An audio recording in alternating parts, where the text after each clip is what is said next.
always do that. All right. So Kirsty's going to be answering all the questions you have about Watson, and we hope that you get something out of it because you've had a lot of questions for us and myself. So I'm going to pass it straight to you all, or Kirsty, if you'd like to give a little intro about your Watson and what you did. She just got back, so it's all still very fresh. But yeah, Kirsty, off to you. Absolutely. Hey guys, I think I've spoken with some of you guys, not all of you. So really nice to see so many faces interested in the Watson. I first off just want to acknowledge the situation that campus has been facing and the memorial that's happening tonight. Mishi obviously said it to everybody off there who's on the call right now, off the recording. But for everyone who went to the memorial tonight and is now watching this recording, to everybody on the call, I just want to say, like, my thoughts are with campus. It was really hard to be away from everyone, and I hope that everyone is looking after themselves and each other in the way that Rice students do. So with that, I think we can kind of go from there as to what people are looking for. I think since we are recording and we don't have everybody on the call, I kind of just drafted up like an initial outline that I can give for maybe like 10-20 minutes of kind of who I am, what my project was, and then my overall tips for how to approach the application process. Kind of, as I said, I've spoken with some of you, some others about, and guided a lot of fellows last year through their application process. So kind of have a sense of like what the big questions are, especially since I had those questions myself. So if that sounds okay with everyone, then I can just talk at you for a second. And then as soon as I'm done with that, you are welcome to talk right back at me. Okay, cool. Okay, so first, hi, I'm Kirsty. I was class of 23. So I graduated with a double major in political science and sociology, and a proud member of Weiss College, TFW. And I set off on my Watson 3 months after graduating from Rice, and I got back just a month ago. So at the beginning of August. So yes, all very fresh. My Watson was looking at how families navigate disability across the world. So that was inspired by my experiences growing up with 2 disabled siblings. And so I wanted to see how are families impacted by the presence of disability, both in relation to one another, in relation to themselves as an individual, and in relation to their community. How does that experience differ between countries and contexts? So socioeconomic context, racial and ethnic minority context, et cetera. And then also what supports and services exist to kind of help or hinder that navigation for families. So I set off my Watson with the intention of going to 5 countries. So my initial proposal was Sweden, Australia, New Zealand, South Africa, and Uruguay. That is not what happened. My list quickly changed to the Netherlands, Sweden, Australia, New Zealand, Vietnam, South Africa, Zambia, and Ireland. I will talk to you about how that happened later on. But that was what my Watson year was. I did a webinar just like this a year ago before I set off, about like a week before I left, and I was highly recommending everyone do it, but obviously not knowing what I was talking about. And now I can actually say that I recommend that you apply for this fellowship. So that's enough about me. As for just a little bit of an overview as to like how I found the Watson and why I wanted to do the Watson, just like in case people are still questioning whether this is for them, whether this is worth the application. I kind of came across the Watson through the CCL. I had been involved with the CCL during all of my time at Rice and got very lucky that my best friends and the lovely staff there recommended I apply. But my desire to do the Watson was rooted in much more than that recommendation. I had foregone any opportunity to travel or study abroad during my time in college. I stayed close to home so that I could serve as a caretaker for my sister. And I also was on the eventual path to serving as my college president, so was unable to leave for that term. So I never gotten the chance to travel or go abroad much during my life, let alone college. So I knew I wanted to take advantage of that opportunity. I knew I wanted to take a gap year before hoping to go to law school, just to do something out of the world once in a lifetime. And that's really what the Watson is supposed to be. I felt that as amazing of an experience as I had at Rice, there were ways that I needed to push myself and grow that went beyond what I was able to do at Rice, or kind of beyond my experiences at Rice. So I uh, was very involved on campus, kind of chronically so. And so I think pushing myself into the independence of the Watson, being away from the people and places that were familiar to me, and into areas of discomfort was really important to me, and something that was both difficult but really driving in my desire to pursue a Watson. And finally, my project just mattered a lot to me. As I mentioned, it was rooted in my family experience, and so it was the only chance that I could see really getting to explore something so personal to me at such a broad scale. So that's what led me to the Watson. I'm sure that everybody on this call and off has incredibly different reasons for pursuing it. I know that everybody, all of the other fellows from my cohort definitely did, but it doesn't really matter how you end up at the Watson. It's just that you do end up at the Watson. So with that said, I will just go through my like overall tips, I suppose, for the application process. And if there's anything that's like very specific as I'm talking that you want to touch on or want a clarification on, like please just either unmute and go for it, raise your hand, and I'll try to keep checking or put it in the chat. But if it's something kind of bigger picture, you can maybe wait to see if I cover it during that time. Yeah. Okay. So first off, in terms of completing the application process, I just want to acknowledge that the Watson Foundation does not give you very much information. And I know that because I know that I was out of my mind because I could not work out how I was supposed to pursue this when I had been given such explicit directions for so many years of my Rice career.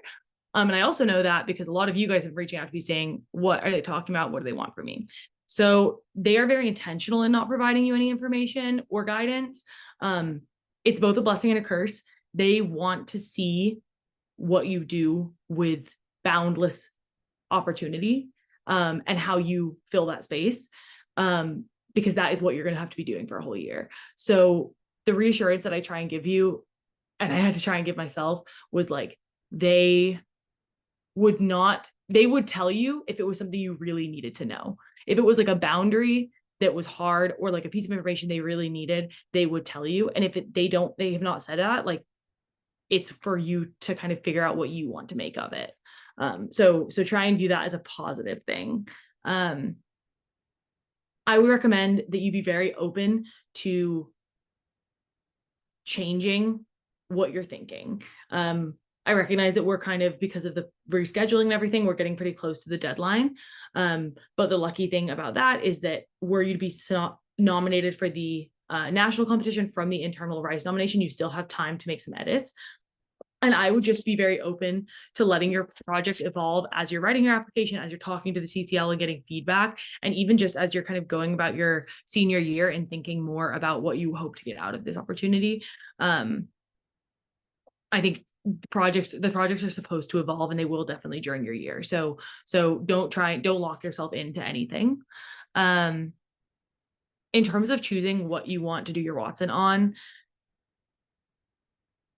it can really be anything. And like, I mean that wholeheartedly. I was studying something that felt so natural to me to study. And then I showed up at a conference, and everybody else, for context, conferences when I returned and met all the other fellows that had been on their Watsons, and they were all studying something that I could never have spent a year like studying, but to them it was just as natural as mine had been. So while mine was looking at the experiences of families that have a disability, I know Watsons who have done cheese making, who have done video game culture, who have done art and spirituality. Like, it can be whatever you want it to be. The only kind of common denominator between those projects is that your project has to be something that is so personal to you and you care about so deeply that it's almost like you have no other option but to pursue this project. Like, it's so fundamentally core to your passions and to who you are that if they are going to give you $40,000 and a year of very little oversight, they are not going to question that you are going to put your money where your mouth is and pursue that project. So I think your personal statement is a really good and really kind of like what you're expected to do in that personal statement is to demonstrate why that, what, not just what that topic is, but why you care so much about it. Why is this something that you need to and want to spend a year studying? It doesn't need to be something that you're passionate about in an academic or professional context. It just needs to be something that you care about. So for example, I had a fellow that I met at conference who, she works as a software engineer. She's returning to the software engineer field, but she did her entire project on religion. It really does not need to tie in. As long as it's personal, you could get away with it. And finally, don't try to intellectualize your topic or choose something that you think they want to hear, because they will see through it. I promise you they will. When I was going through my project determination process, I kept coming up with all of these different options of things that I thought sounded flashy or that kind of would sell well almost, because I think when you go to a very elite institution like Rice, you're kind of taught how to sell yourself and your work. They don't want that. They really want something that is maybe less polished or maybe less prestigious, but that is deeply personal. So don't be scared of that. Going further with that personal statement, it really is supposed to be a personal statement. I think I went through some other fellowship application projects concurrently and have obviously done different applications during my time at Rice, as I'm sure you all have as well. And I think sometimes we get told that we're doing a personal statement, but they actually just want you to kind of sell yourself again and also talk about your background mixed with your resume in an abbreviated form. For the Watson, like it really should be personal, and because you get the project proposal to be submitted in tandem, that can be about your work. And obviously if your past work experiences or academic experiences tie into your project, don't, like, for sure go and talk about it, but this is allowed to be about you, not about your resume, which I think is kind of something that's unnatural to Rice students, but I encourage you to try. As for your project proposal, it's a lot less about you and a lot more about what you want to get out of the Watson and why. So you can definitely still mention personal things about why you're interested in certain topics or certain places.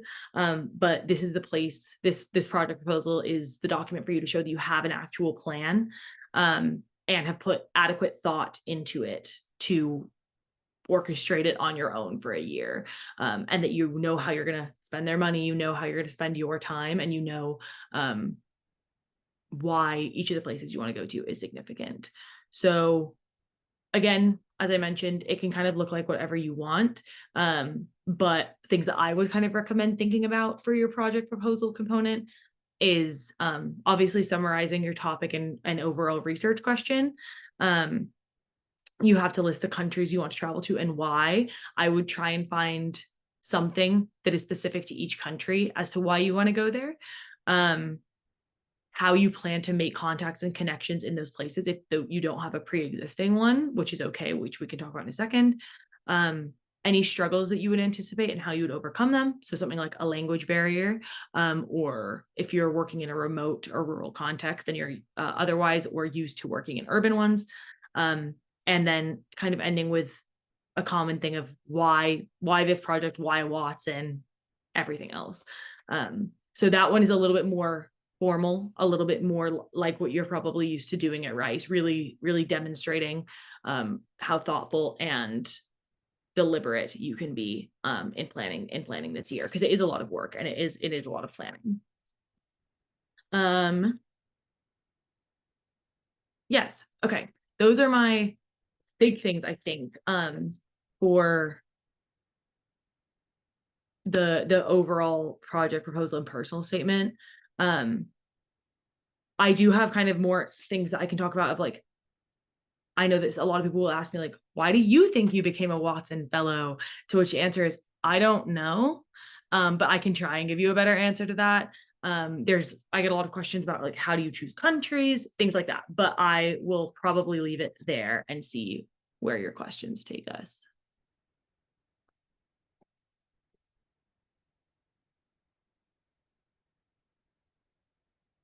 Yara. I was gonna ask, how did you pick your contacts? Like, what kind of contacts did you look for? Yeah. So I'm just going to stop clarifying and qualifying every answer I give with it's different for every fellow, because that's just take this as your one kind of clarification on that. But for me, because my topic was so intimate to the people and families that I was working with, I was pretty cautious about the idea of DMing a random family on Facebook and being like, I see that you have a disability. Will you work with me? So I really approached making my contacts through organizational connections. So that was working either within local research, advocacy, or volunteer organizations, depending on which place I was in. Through that, a lot of the people that I worked with had disabilities themselves and were willing to speak with me about their experiences or connect me to their family members. There were definitely people who I would meet kind of along the way, and they would be like, oh, I know somebody you must speak to about this.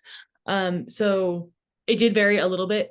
In terms of making contacts, you absolutely don't need to have that fully fleshed out by the time you submit your proposal. I think I had 3 contacts confirmed by the time that I got the Watson. Like when March had happened, I got the Watson. I had 3 people that were willing to speak to me. I didn't end up speaking to 2 of them. So what then? So I would just recommend that like you say in your proposal, like if there are organizations you would like to work with, or that you kind of have seen would be potential avenues for you, you can absolutely include their names. You don't necessarily need to have established that relationship, especially since it's going to be probably a year from now before you actually meet them. But that's how I approached it. I know that it looks a little bit different for other projects that are maybe less intimate and less private. So for example, one of my friends from conference, their project was in artistry, and so they just took to DMing artists on Instagram, like young queer artists, because that was the focus of their topic. They were just, if they found a queer artist, like they would Instagram search queer artist Berlin, DM, and just go from here. So really, like it can kind of be as informal as that, or as kind of formal as sending, like I sent so many cold emails to people, got returns maybe 25% of the time. But once you actually get to a country, you would be surprised at how quickly it can kind of snowball into something bigger. Okay, thank you. Yeah.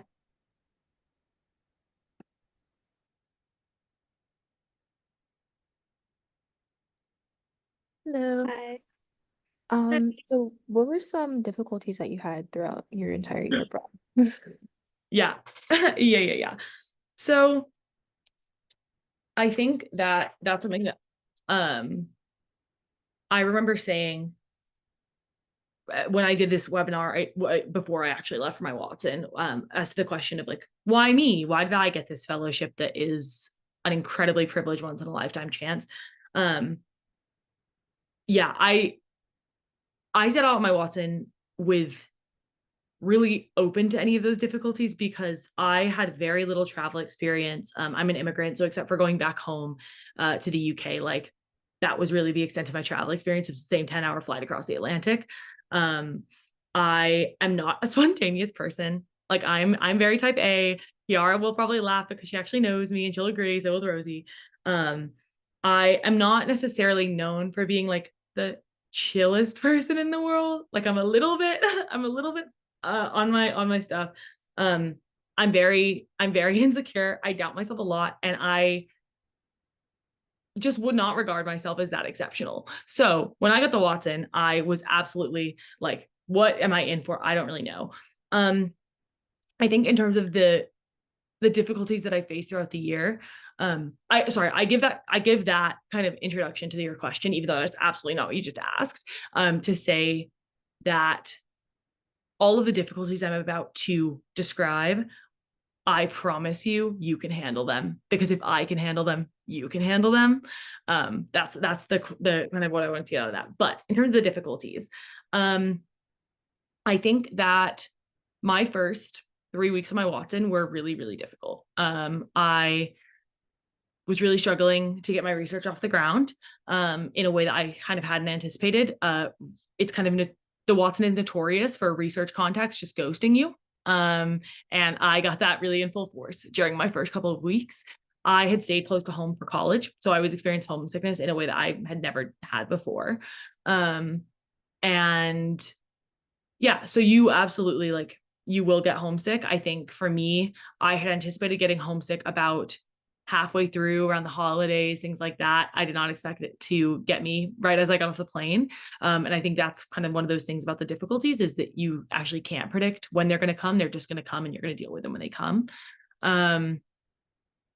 Other things I faced, as I mentioned, contacts will fall through. So I kind of described how my countries had shifted. Some of that was because amazing opportunities opened up in new places, and some of that was because opportunities that I had established completely fell through in others.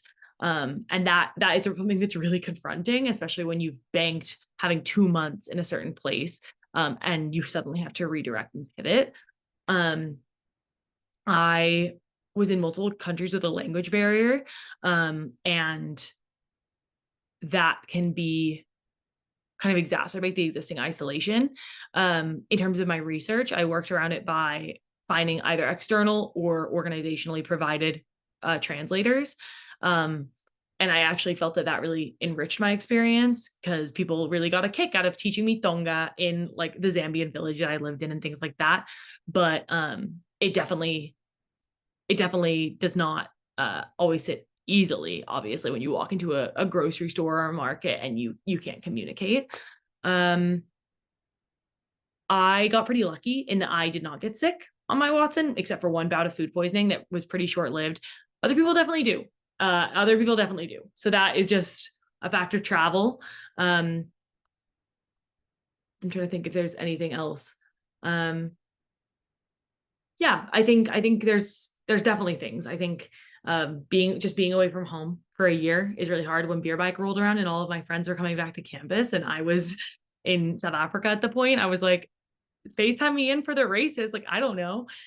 So I think you definitely, difficulties will come up, and ones that you don't necessarily expect. One that I will just flag, because I notice, except for Raphael, I think we're an all-female call. Being a solo female traveler comes with a lot of baggage. And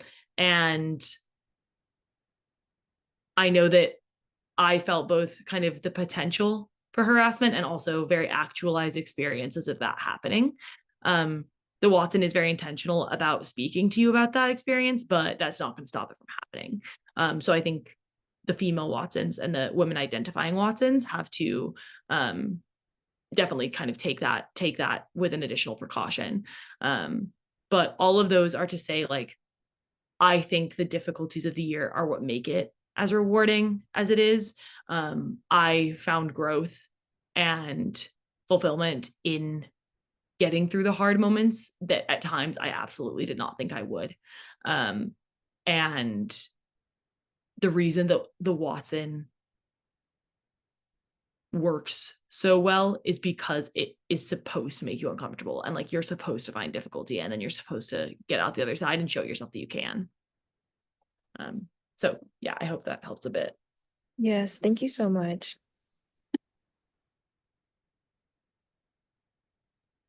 I had a question. Yeah. I was wondering what like the interview process was like. Yeah, for sure. So I can talk a little bit about the internal and the external interview process, just since I don't anticipate doing another one of these for those who move forward. So basically the way that the internal nomination process, and obviously Mishi, if any of this has changed, please cut me off. But the way that it works is that, as you guys know, pretty soon you will submit all of your application documents to the CCL, and they will go through kind of initial overview and read-throughs. They will then invite some of you to interview with an internal team of a fellowship panel. So there are professors and staff members at Rice, multiple from the CCL, but plenty not, who commit to do kind of volunteer work to help students prepare for their fellowships. So there will be a panel of different members of staff, faculty at Rice, and you will go into an interview with them, in which they will talk to you about your project, about your like personal drive there, etc. And for me, that was on Zoom. I'm not sure if it will be in person this year. Okay, cool. So it'll be in person, which is probably a little bit more friendly. But I think that, yeah, I will speak more and then I will clarify that. But and then after that, the internal nomination committee will decide, and Rice will then nominate 4 fellows to go to the national competition. And so the 4 of you will go to the national competition. Rice sends off 4.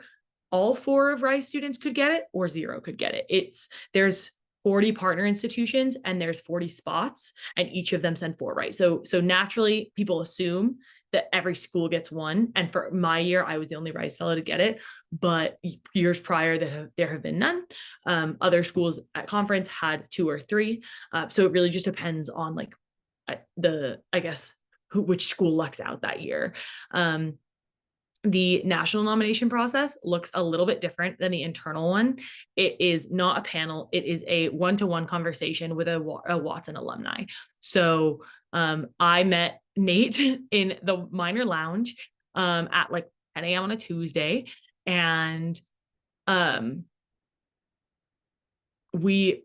wore my normal clothes. Obviously, like, not my gym clothes necessarily, but like normal clothes. I was not dressed up. And we sat in the minor lounge and we talked, and that was it. And he obviously asked me about my Watson proposal and my projects and my countries and all of the other things. But he also asked me about my family and my sister, who is like a very driving force that I talk about in my application. And he talks about how I have found myself dealing with isolation in the past, or dealing with hard moments, because those are obviously going to come up in your Watson.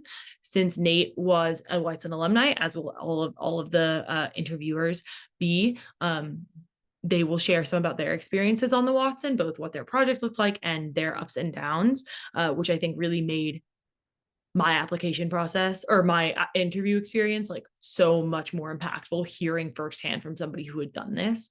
And I left that interview not really sure that I just had an interview, to be honest. Like, it felt like we had just been catching up. Even though I never met this man before, and when he showed up, I was actually sweating. But it's a very informal process once you get to the national nom, and it's an hour long, and from there they will make the decision. So I think what I can say, kind of comparing and contrasting the two steps of the process, the Rice internal nomination and interview process is a little bit more formal than the Watson one, just because it is a panel of academics. It's people who maybe have not done the Watson. If you can't tell, the Watson's a pretty weird fellowship. I don't really understand why it exists. I don't ask questions. I just take the money.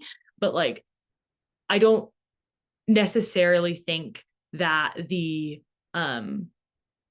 everybody always understands the Watson in the same way that somebody who's lived it does. So I think that the internal process is a little bit more formal. You're going to get probably more questions about the specifics of your proposal, and things like that, your budget, things like that. And obviously those will all be coming from different sources on the panel, whereas the national nomination is much more informal and honestly like maybe a bit of a deeper conversation. It's less about the project itself, and it's more about who you are and who you will become on your Watson.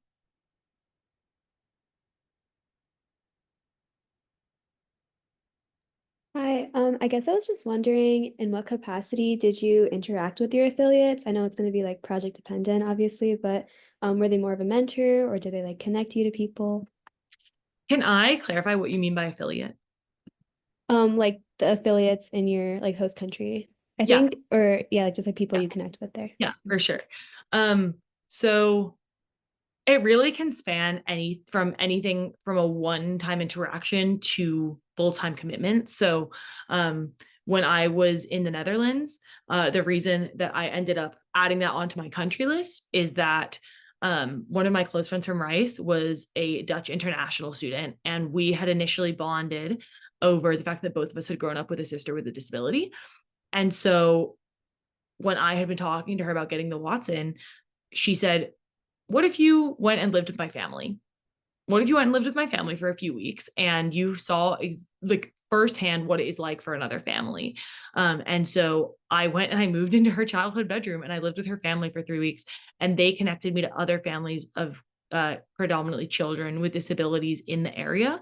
So they kind of acted as both a host family and then also as research connections through their kind of personal ties. In other countries, I had very kind of formal positions, I would say. So in Sweden, I was working for an advocacy organization for about 25 hours a week. In South Africa, I was volunteering at a local inclusive preschool multiple times a week, things like that. In New Zealand, I was working full time as like at like the premier disability research institute. But then in other countries like Vietnam, for example, I was doing a lot of like one-off conversations. So either with organizations or service providers or people with disabilities themselves, like it was a lot of getting a meal with somebody, and then that was that. And sometimes they would pass my contact information off to one other person. But oftentimes they wouldn't. And oftentimes that one meeting was enough.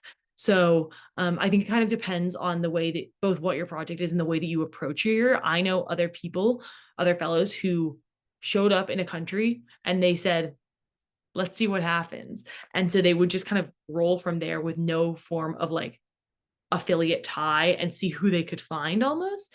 And then I know other Watsons who had much more formal things in every single country. I found myself doing a mix of the two, which I think was really beneficial for at least the way that my project played out. But yeah, it kind of just depends a little bit on both who you connect with and like what role they serve, but also the way that you're kind of carrying out your research. Thank you. I'm curious about how because you said you were talking to people with disabilities and their families, like how you went about having those conversations and asking strangers to have those conversations since it is more personal and sensitive. Absolutely. No, I think that's a brilliant question. And that was something that I grappled with a lot going into my Watson and honestly throughout the year, because I know that it is something that has taken me and my family a lot of time to be open to speaking about. So I recognize the irony in me showing up on doorsteps and asking people to do the same. I think that my kind of big answer is that with a lot of care and sensitivity, making it very clear when you are having those conversations that anything you ask, they don't have to answer. And being very intentional with your questions. There were times that I wanted to dig deeper that based on kind of the energy that they were giving out, what I had kind of picked up on their situation, I realized probably would have made them uncomfortable. And like at the end of the day, my research was not more significant than their comfort. So yeah, I think again, for me, working through organizations was really beneficial. Organizations or other families who knew people, because they would typically say, oh, we work with 50 families. I know the 5 that would be very open to speaking with you. I'm probably not going to ask the other 45. And that's like completely fine. So I think a lot of Watsons do things on very sensitive topics. Something that I didn't anticipate going in with that concern is that people are much more willing to speak about hard and intimate things than you think. And I think especially because we are seen as an outsider, I think people find a sense of freedom and liberty in telling somebody about their experiences who is then going to leave. And it's almost as though because they sometimes with those experiences, they can't tell the people that are immediately around them in their community, for fear of either burdening them, for fear of backlash, whatever it is.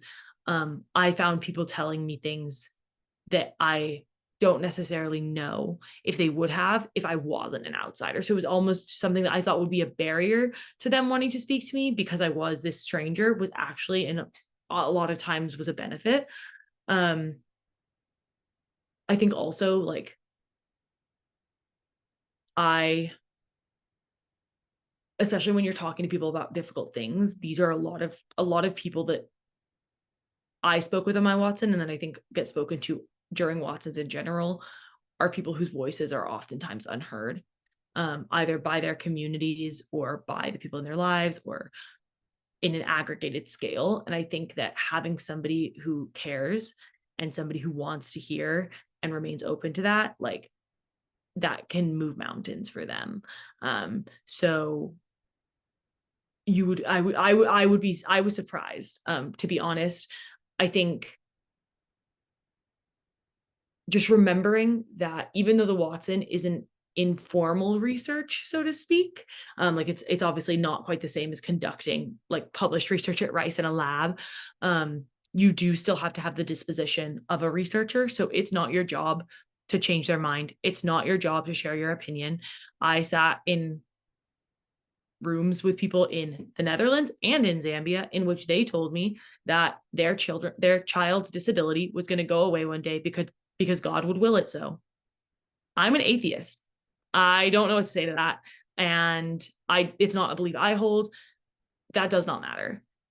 It's my job to thank them for their honesty and ask my next question. And so I think just obviously if somebody's making you uncomfortable or overstepping your boundaries, that's a different conversation. But I think usually so long as you're remaining open-minded and honest about your experiences, they will give you the same treatment.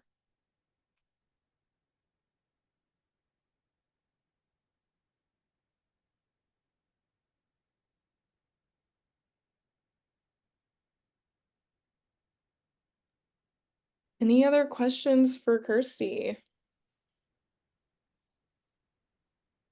Okay. I think I got a couple. Oh, Precious, go ahead, please.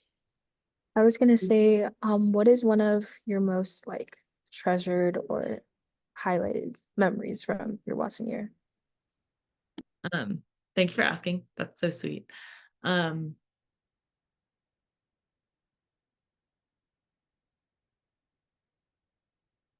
I think I'll give you two answers because I think they're both important points to make about the Watson.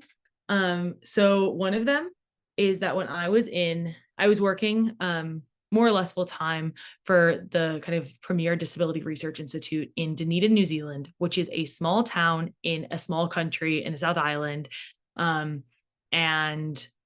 I was going to be there for nearly 2 months, which was the longest stop on my Watson by far. And I really wasn't sure what I was going to do with myself in Dunedin for 2 months. So I ended up coaching a local high school volleyball team. I've grown up as a competitive athlete. I was the president of the club volleyball team at Rice. And I've always found friends through sport. And so why not?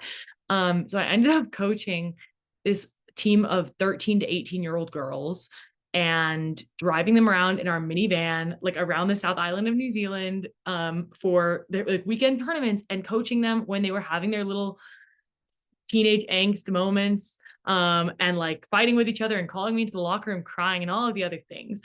And I think that saying goodbye to them and them crying, one, to watch me leave, which was just like heartbreaking, but also I remember saying to them, like, at no point did I expect that 2 months of my Watson year was going to be spent in a high school volleyball gym. I thought those days were behind me. But that was both the friends that I made through my co-coaches, and through meeting these like amazing, if sometimes naive teenage girls, it was so far beyond what I thought I was going to get from my Watson. And it was so far from my research that I don't think I had fully opened my mind until that point to the idea that you will grow as much during your Watson from your non-research experiences as you will from the research itself. Like if the research was the most significant component of the Watson, they would just stick you at a desk in the United States, and they don't do that for a reason. And so I think, obviously, like, your project is what drives you and your Watson forward, but I found so much fun and connection and difficulty and all of the other things through everything that was happening outside of my formal research, that like, yeah, saying goodbye to those girls, like that was a very big turning point moment, I think, of my Watson. The other answer I will give to that is that there were a few moments that I think happened later in my Watson year that really stuck with me because they were so far from what I thought I was going to be going, or where I thought I was going to be and what I thought I was going to be doing when I'd started the year. So when I was in Zambia, which I had initially not been on my contact list, and I just got very lucky with the contact there while I was working in South Africa, I took like this 6-hour van ride with a bunch of the Zambian locals. I was simply the only white person in this van of 20 people. They kept serving me whiskey and saying, let's get drunk with the American, all of these other things. And I just remember thinking to myself, like, me 9 months ago could not have done this. Never in my wildest dreams did I think I would be sitting without a seatbelt in the back, like the back trunk of a van, driving to this small town in Zambia, drinking whiskey and talking about American Zambian politics. Similarly, I think, like, I spent my last month of my Watson, when my Uruguayan contacts fell through, working at a camp for kids with serious illnesses and disabilities in Ireland. And yeah, I met some of the most inspirational people that I met on my Watson, were 10-year-old girls from across Europe. And I don't say inspirational to say that inherently, because of their illness, they deserved credit. I don't subscribe to that, but the people that they had become as a product of the adversity that they had faced was incredibly powerful, to say the least. And so I think, like, doing camp dances with them in the dining hall and seeing them all crying to one another on the last night of camp, and seeing them use like mobility devices to get up on horses and use archery and things like that. Like, at the beginning of my Watson, because that was the last month, as I said, like, I had never anticipated being there. I didn't even know this camp existed, all those things. And like, I just got to be a kid again for a month, really. Like, in the same way that a week is as much for the advisors as the new students, like this camp is as much for the counselors as it is for the kids. So yeah, Barrettstown, which is the camp I was working at, is always going to be a very special part of my Watson to me. So thank you for asking, Precious. Looks like we have a question in the chat, which, Letitia, please don't feel embarrassed. I get this question a lot. So are there things that you recommend not mentioning in your personal statement, like religious affiliation? I've gotten this question about sexual orientation. So if you could provide some feedback on that. For sure. No, absolutely a great question. I do not think there's any demographic characteristic that I do not recommend you talking about. I was very open about my queer identity and my first generation, like I'm a FGLI student. So like, talking very honestly about those experiences and how I think that they had shaped who I kind of became leading into my Watson.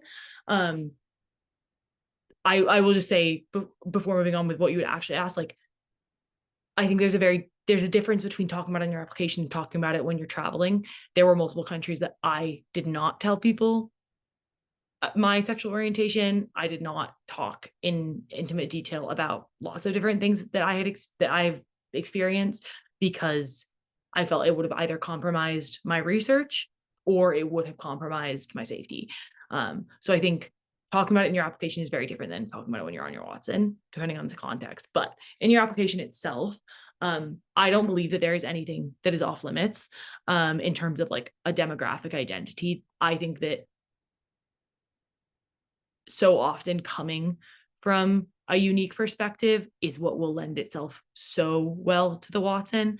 And so if you see a particular identity you hold as either inspiring your Watson, as being something that will impact your Watson, like I highly recommend you talk about it. Actually, I think it will show a lot of thoughtfulness as you're crafting your application. And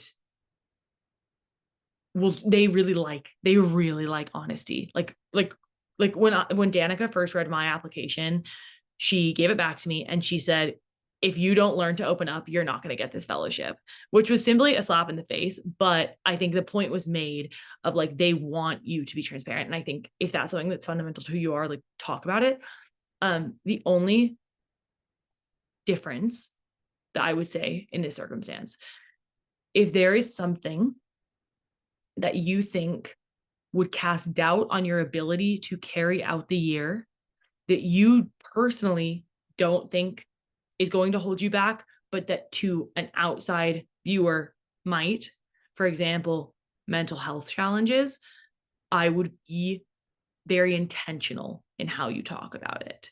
I remember in my interview, Nate asking me how I was going to cope with the isolation aspect of things. And I chose to be honest in that moment and talk about the different struggles I had during the pandemic with the enforced isolation that many of us felt.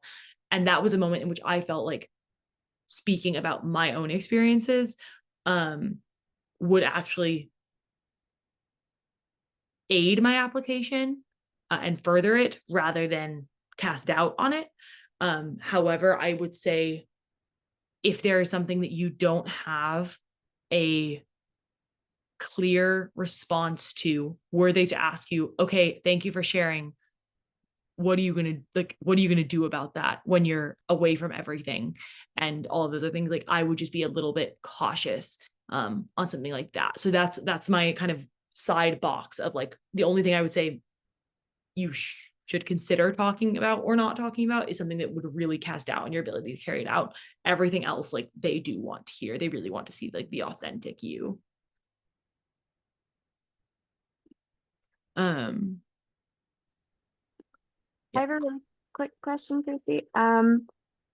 During your like Watson year, do you have to report in to anyone or like besides the conference, like how do they hold you accountable? Yeah. Yeah, Amy. So great question. I got this most days on my year. So I think particularly coming from an American context, but just in general, we live in a very capitalist society, right? So we are taught that deliverables are key. And especially coming from an institution like Rice, like you spend 4 years learning how to perform and perform well. So whether that's in your classes, whether it's in your extracurriculars, like there is a big emphasis on outcomes and on deliverables. The Watson does not roll like that. So there is no final product. You do not have to produce anything. If you choose to, go for it. But if there's no enforced final product, the only oversight that you are given, with the exception of attending final conference, which is honestly more like a party and a therapy session than anything else. The only oversight that you're given is that every 3 months you have to submit what's called a quarterly report to the Watson Foundation. So it's roughly 1 page in which you say, hey, this is where I am. This is how I'm doing. This is what I've done the past 3 months. All is well. Peace and love. See you in 3 months. And it can be as long or as short as you want. It can be as raw as you want or not. From my experiences in those reports, they care far less hearing about what your day-to-day looks like in your research and far more about how you're feeling about that research and how you're feeling about being away and how you're actually doing. It really is almost more to serve as a travel diary than to serve as kind of like a research informant. And that's it. And at the end of the year, you will send in your final quarterly report and you'll send in your budget as to like, how did I spend my money? It's not particularly detailed, to be honest. Like, it's just a rough estimation of what you spent your money towards. At conference, you have to give a 10-minute presentation or so about your what you did and where you went. And talk about your experiences very informally with other people. And that's the oversight of the Watson year. So yeah, it's really free form. All right, everyone. We're coming up on the end of the hour. So if there's maybe one final question we can get quickly in.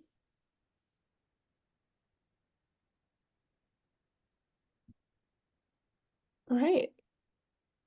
Kirsty, you must have done an amazing job because I think we covered everything and you even covered things that were on my list to ask you. So amazing. I think you guys are just already so well prepared that you don't actually need me. But yeah, with that said, I will just say, like, trust yourself, like all of the work that you've put into this point, as you're going into like the kind of final submission of the process, like trust yourself, you've got this, talk about it honestly and openly, and that will be enough. If you have questions, like please do lean on the CCL. Like the drafts that or the feedback that I got on my drafts were so beneficial, and in kind of reforming, and especially if you get nominated, like getting that ready for the national competition was really essential. So like please utilize the CCL. And yeah, if the only thing I will add is, like, if you get nominated, absolute best of luck. Like I probably will be speaking with you soon. And like that's so awesome. And if you don't, like, it is absolutely not a reflection on you. Like everybody deserves a Watson. There just simply isn't those like enough spots. And so just as everyone understands with college admissions, with grad school admissions, like in some ways, sometimes luck comes into it. And like everybody on this call, everybody at Rice, everybody generally like deserves a Watson. It sometimes doesn't go according to plan. So please, like, I know amazing people that did not end up getting the Watson, that they didn't need it to do some amazing and cool and brilliant things. So don't ever let that stop you. Amazing final words. That is so encouraging. I hope you all get something from that because that's as real as it gets, everybody. You heard from a real Watson person. It's not just the coordinator. So thank you so much, Kirsty, especially also for plugging the CCL. I'm just going to reiterate that we're here to read drafts. If it's that time, you have a few weeks. So another reminder, your deadline for your internal deadline is September 22nd. So it's nearing, but you have some time. I'm going to put the application link in there. If you haven't started your application, please go ahead and get that started. I'm also going to put my colleague Dominique's email in here, who also coordinates for Watson, who you can send your drafts to as well, or meet and have an advising session with him if you want a different opinion than my own.